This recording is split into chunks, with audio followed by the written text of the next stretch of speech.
You've been fighting racial oppression wrong, but you can course correct. Racial inequality, with great assistance from the Supreme Court, still reigns in America. But what if you've been misled about what to resist, how to resist, who to resist? You have been taught that we suffer from a race discrimination problem. Not true. No. After 2 decades of study, I know something far more toxic flows through the veins of the Republic. The actual problem? The racial caste system. It has forever poisoned this land. Do you care about racial progress? If yes, you must concede that the situation appears grim, feels grim, is grim. Surely you share my dread. One major reason danger swallows us whole: we use the wrong language when telling the story of race in America. In that story, we mislabel the villains, mislabel the heroes. We've described an inaccurate central conflict. We seek flawed resolutions.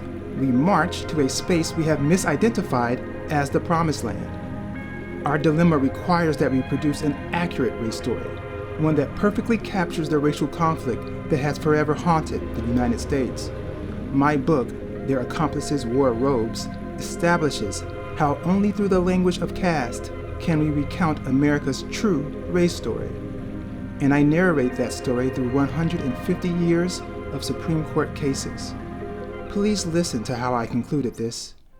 Failure, unfortunately, marks the starting point. What were you doing in 2018? For me, that year, I signed with my literary agent, Aisha Pandey. She's great. We pitched my book proposal for 12 white faces, 9 black robes. This history explored how the Supreme Court has handled jury discrimination, the exclusion of identities of color, namely the black identity, from jury service. Excitement. So much excitement. Had been thinking of writing it for years, and I could just taste the moment of getting that book deal. But publishers, they told us that it felt too narrow, seemed too academic, not a big enough idea. Publishers prize big ideas. Rejection, disappointment, sorrow, all of it. I experienced all of it. I asked myself, what's next? I needed to uncover my big idea. It sat inside my mind. I just needed to pluck it. Felt daunting at first. Surely you've endured similar struggle, no? The original book idea concerned the 14th Amendment, but just one of the types of 14th Amendment cases that have come before the Supreme Court: jury discrimination. Just those cases. The Supreme Court hears many other kinds of 14th Amendment cases, though. I could just widen my scope. But something more ambitious motivated me to want to write a book in the first place. My conviction that we talk about racial oppression incorrectly. That fosters a broad and misguided conversation about race and equality, which then hampers our conception of the 14th Amendment. The Supreme Court, therefore, handles cases concerning race in an environment that deficient thought has contaminated. It's a quandary I knew I could solve, though, and so I set out to do it. When I mentioned the Jim Crow South, white and colored entrances, segregated schools and buses, how do you explain why that's wrong? Really think about it. Ponder it. Why is that wrong to you? I know it feels wrong, but intellectually, how do you explain why it's unjust? What about this? Police violence against black people, stop and frisk, the school to prison pipeline, over-sentencing. What principle does such behavior violate? If you're like most people, you probably would use the language of discrimination, or something like it. That's the language you've been given, that's been instilled into you. In America, what's wrong is discrimination. When we treat people differently on the basis of race. Only when we stop discriminating will we fix America's race problem. We malign discriminators and pity their victims.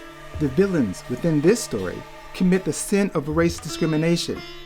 We preach that Americans must strive to shape a country without such wickedness. And only until we stop that will we satisfy the goal of forging a true and just multiracial democracy. Because we tell the story of race this way, we use anti-discrimination language. Most people who want to rid society of racial oppression wish to create a society free of discrimination because that is what's evil. We typically talk about racial oppression this way. This mindset has bled into the highest court in the nation, helping produce judicial outcomes that thwart racial equality. Let me explain this by discussing the 14th Amendment. You might know this, but the most powerful clause in the 14th Amendment, without question, is the Equal Protection Clause. It reads, "No state shall deny to any person within its jurisdiction the equal protection of the laws." This clause is the Constitution's equality guarantee. Each state's obligation to treat equally each person, not just citizen, within its borders arises from this clause. What exactly is equal protection? When has a state denied it? When has a state fulfilled its obligations? The words in the clause don't really answer these questions, do they? That's where the Supreme Court comes in. The Supreme Court must turn this vague phrase, equal protection, into something more concrete. The Constitution either prohibits, allows, or requires something. Here are some examples. The Constitution prohibits a 15-year-old from voting. It allows Congress to pass laws to regulate interstate commerce. It requires each state to have 2 senators. The Supreme Court has to create rules and principles that help determine what the Constitution prohibits, allows, or requires. In 1989, the Supreme Court decided a case, City of Richmond v. J.A. Croson Company, that has proven pivotal in determining what equal protection means in America. Per data compiled in early 1983, for the previous 5 years, Richmond, Virginia had awarded white-owned firms nearly 100% of the public money spent on construction projects in the city, totaling approximately $124 million. In response to these findings, the majority black city council in the 50% black city implemented what's called a minority set-aside program. This program required prime contractors who received a construction contract from the city to subcontract to minority firms at least 30% of the contract's value. So, if the city gave white-owned Billy's Roofing $100,000 to fix the roof of a school, Billy's Roofing had to subcontract at least $30,000 to a minority-owned business. This set-aside program was meant to remedy the near exclusion of any but white-owned businesses from receiving the city's dollars. The Supreme Court ruled that Richmond's set-aside program violated the Equal Protection Clause. Key to that conclusion was the set-aside program defied what's called the anti-classification principle. The Equal Protection Clause requires equal treatment, and the Supreme Court has concluded that equal treatment is denied when the state allows race to affect its actions. If the state takes account of race when conducting its affairs, it faces a nearly unrebuttable presumption of being considered to have engaged in unconstitutional behavior. Therefore, the Richmond City Council violated the Equal Protection Clause because it racially classified. In other words, it considered race when trying to remedy its legacy of awarding all of its contract dollars to white-owned businesses. Now that I've spelled out the anti-classification principle, you can connect it to anti-discrimination language pretty easily, right? We define discrimination as treating people differently on the basis of race. Anti-classification weeds out instances of the state treating people differently on the basis of race. These two concepts fit together like puzzle pieces. The anti-classification principle, on a superficial level, seems reasonable. Does it strike you as reasonable? Yet, the anti-classification principle frustrates, not facilitates, creating a society without racial oppression. Let me show you why. We must start by acknowledging a foundational truth. America doesn't suffer from a discrimination dilemma. So simplistic, it's inaccurate. Rather, America suffers from a racial caste system dilemma. Oftentimes, discrimination is a symptom. The racial caste system, though, is the disease. I define the racial caste system this way: a racial hierarchy enforced through law, rules, and norms that confines black folk into a subordinate legal, political, and social status, from womb to grave. The truest villains in this story are not discriminators or racists, but rather caste preservationists, those who establish as an objective the eternal primacy of the white population. The MAGA movement, for example, carries the caste preservationist banner. That makes sense, right? Donald Trump wants to maintain a white over black world and uses his power to make it so. The truest opponents of caste preservationism are not anti-racist or colorblind advocates, but rather caste abolitionists, those who establish as an objective the destruction of the racial caste system. The mid-20th century civil rights icons embodied the caste abolitionist spirit. Thurgood Marshall embodied the spirit when he convinced the Supreme Court to overturn Plessy v. Ferguson. I hope you embody that spirit too. When we talk about the perils of race discrimination, we should reframe it into a conversation concerning how each of us, through our presence in America, is owed freedom from caste. We must set this, freedom from caste, as our ambition. A century and a half ago, we the people ratified the 3 post-war amendments. The 13th, which guarantees freedom, the 14th, which guarantees equality, and the 15th, which prohibits the denial of voting rights on account of race. I call this the Trinity because we should think of these amendments not individually, but as a collective whole that guarantees each of us the right to not be treated as a member of a degraded caste. We the people must concentrate on expunging not discrimination, but rather what I call caste work, caste producing and sustaining laws, policies, and actions, mass incarceration, schemes to dilute the black vote, steering black homebuyers away from white neighborhoods, all examples of caste work, perpetrate evil not because they simply discriminate, but because they help maintain the racial caste system. I asked you before why Jim Crow and over-policing were wrong. You should say that such regimes are wrong because they help preserve the racial caste system. In contrast, Richmond's Minority Set-Aside program did not reduce white people to a subjected caste. That program was not caste work. Rather, it could have helped dismantle the racial caste system. Thus, when people say that programs like diversity, equity, and inclusion discriminate against white people because such policies are race conscious, respond that DEI does not deny white people equal protection. It gives equal protection to black people and other marginalized groups.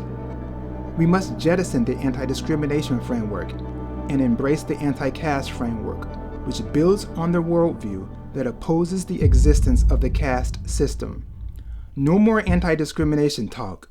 Let's talk only about anti-caste. Take your mind back to the summer of 2020, the height of COVID, lockdowns, sickness, death. Also, George Floyd protests spanned across the globe.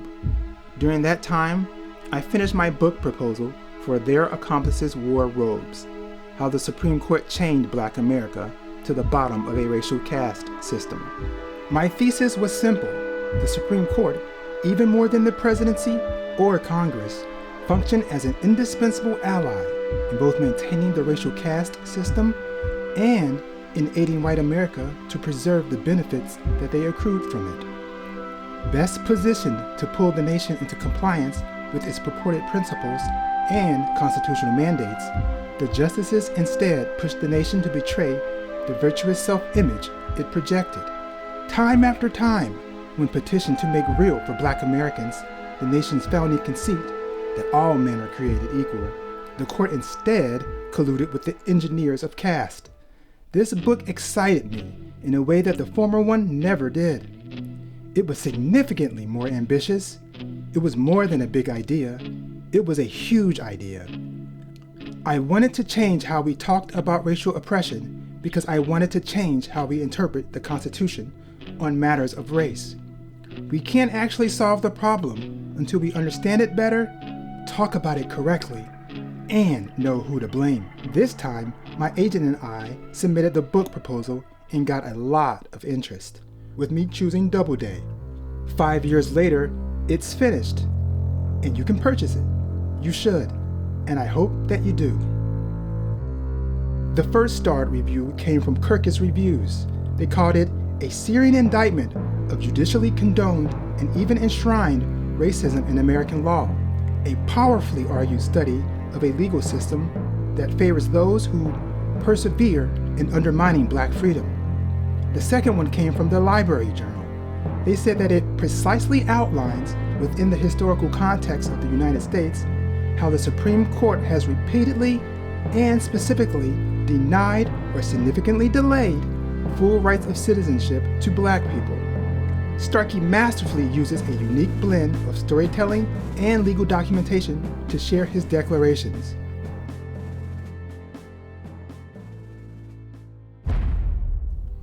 To start this video, I said if you care about racial progress in America, you must concede that the situation appears grim, feels grim, is grim. It need not always feel that way though. A quote by Frederick Douglass, who once lived in slavery but escaped, serves as the epigraph to Their Accomplices Wore Robes. I prayed for freedom for 20 years, but received no answer until I prayed with my legs. One explanation for the grimness of our situation lies with our failure. Those of us who care about expunging racial oppression from America haven't been good enough. And a crucial reason why we haven't been good enough is the language we use. As I detailed in the book, we have allowed caste reservationists to win. With their co-conspirators behind the bench, wielding deceit and ignorance. We must soldier on as faithful and unflinching caste abolitionists to crush them. Their Accomplices Wore Robes can inspire the minds that defeat the villains and disappear that grimness from our world. Let's pray by teaching our legs how best to run.